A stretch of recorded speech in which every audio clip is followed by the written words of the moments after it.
मी सुवर्णा's home kitchen मध्ये परत एकदा तुमचं अगदी मनापासून स्वागत। सगळ्या सबस्क्रायबरचे धन्यवाद, सगळ्या व्ह्यूअर्सचे मनापासून आभार। आता थंडीचे दिवस चालू आहे आणि अचानक आपल्याकडे महाराष्ट्रात खूप अशी थंडी पडलेली आहे। एक तर इतके दिवस पाऊस आणि आता थंडी, जवळजवळ आपल्याकडे 7-1 महिने पाऊस पडला, त्यामुळे थंडीचा जोरही जरा जास्ती आहे। तर बघा, आज मी तुम्हाला खूप छान अशी रेसिपी दाखवणार आहे, ती म्हणजे चहाचा मसाला। तर हिरवी वेलची घेतलेली आहे, हिरवी वेलची घेतलेली आहे 4 चमचे, बडीशोप 2 चमचे, मिरे घेतलेले आहेत, काळे मिरे जे असतात ना ते घेतलेले आहे 2 चमचे। त्यानंतर दालचिनी घेतलेली आहे 10 ग्रॅम, म्हणजे एक मोठी दालचिनी घेतलेली आहे आणि इंचाने जर म्हटलं तर 4 ते 5 इंच असे तुकडे, छोटे छोटे 4-5 तुकडे घेतलेले 1-1 इंचाचे। त्यानंतर मी इथे घेतलेले आहे 3 जायफळ, अडीच आहे हे अर्धच आहे, आणि 2 मोठी वेलची घेतलेली आहे। ही आपली भाजल्यानंतर थोडीशी सोलून घ्यायची आहे। त्यानंतर 2 चमचे लवंगा घेतलेले आहेत आणि माझ्याकडे अशा गुलाबाच्या, गावठी गुलाबाच्या पाकळ्या आहेत ना, त्या थोड्याशा आहेत, त्या मी घेतलेल्या आहेत। आणि 1 वाटी खडीसाखर घेतलेली आहे।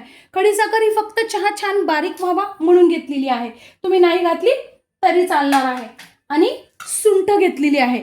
या चहाच्या मसाल्यामध्ये प्रमाण असं खूप असं नाहीये, जे पण घ्याल ना प्रमाण, सुंठीचं प्रमाण नाहीये, सुंठ तुम्ही जास्तीत जास्त घेऊ शकता। तर आता मी बघा एवढ्या मसाल्याला म्हणजे फक्त त्यात मी वेलची 4 चमचे घेतलेली आहे, बाकी सगळं 2-2 चमचे घेतलेलं आहे। आणि सुंठ मात्र पूर्ण 200-250 ग्रॅम घेतली, 200 ते 250 ग्रॅम सुंठ आहे। सुंठ फक्त काय करायची, आपल्याला थोडीशी कुटून घ्यायची आहे। कोरडेच आपल्याला सगळे मसाले फक्त 2च मिनिटासाठी गरम करून घ्यायचे। जायफळ मी गरम करायला टाकलेलं नाहीये, हे आपल्याला फोडून घ्यायचंय। आणि गुलाबाच्या पाकळ्या पण तशाच टाकायच्या आहेत।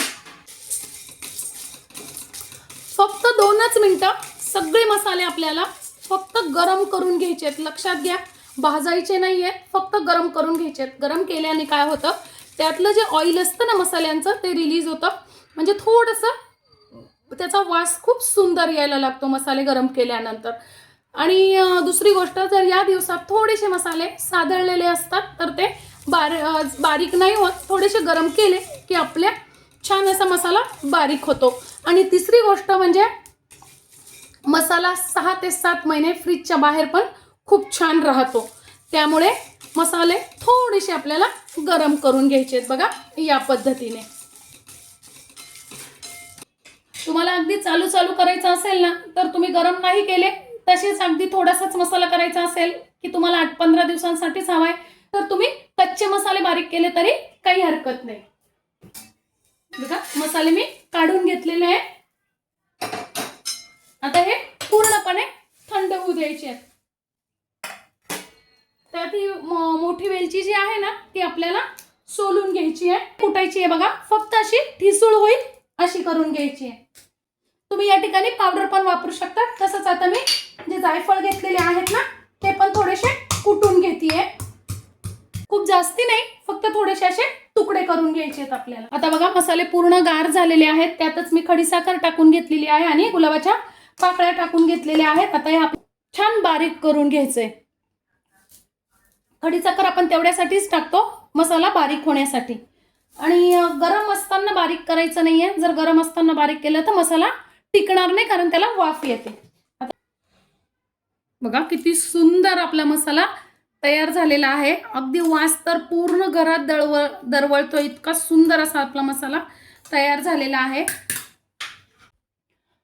आता काय करायचं आहे, काचेची बरणी घ्यायची आपल्याला, कोरडी घ्यायची, तुम्ही प्लास्टिकची पण घेऊ शकता, काचेची पण घेऊ शकता, पण आपल्याला ती पूर्णपणे कोरडी घ्यायची आहे आणि त्याच्यात पूर्ण मसाला आपल्याला भरून घ्यायचा आहे। पण मी आता लगेच भरत नाहीये, थोडासा आपण जेव्हा बारीक करतो ना त्यावेळेस मिक्सरचं भांडं पण तापतं आणि थोडासा मसाला आपला गरम झालेला असतो। तर काय करायचं आहे, एक 5 ते 7-10 मिनिटं तो गार होऊ द्यायचा आहे आणि मग भरायचा आहे। बघा मस्त असा आपला मसाला तयार झालेला आहे। आता मी हा 2 कप चहा बनवतेय, त्यामुळे मी 1 कप पाणी घेतलेलं आहे आणि 1 कप दूध घेतलेलं आहे। त्यानंतर आपल्याला 2 चमचे टाकून घ्यायची आहे साखर. साखरेचं प्रमाण तुम्ही कमी अधिक करू शकता. आणि 2 ते 2.25 चमचे टाकून घेते चहा पावडर मध्ये. आणि त्यातच टाकून घ्यायचं आहे आपल्याला बघा अर्धा चमचा मी घेतलेला आहे. अर्धा चमचा आपण केलेला मसाला. वा काय वास येतोय. आणि चहा आता छान उकळू द्यायचा आहे. एकदा हलवून घ्यायचं आहे उकळताना. वा अप्रतिम असा वास येऊन राहिला आहे. खूपच सुंदर. वा बघा मस्त असा आपला चहा तयार आहे. खूपच सुंदर वास येऊन राहिला आहे. वा असा थंडीचा मस्त गरम गरम चहा प्यायला काय मज्जा येते. या मस्त चहा प्यायला. आजची माझी ही रेसिपी तुम्हाला कशी वाटली कमेंट्समध्ये नक्की सांगा. चॅनलवर नवीन असाल तर चॅनलला लाईक, सबस्क्राईब आणि शेअर करा. धन्यवाद.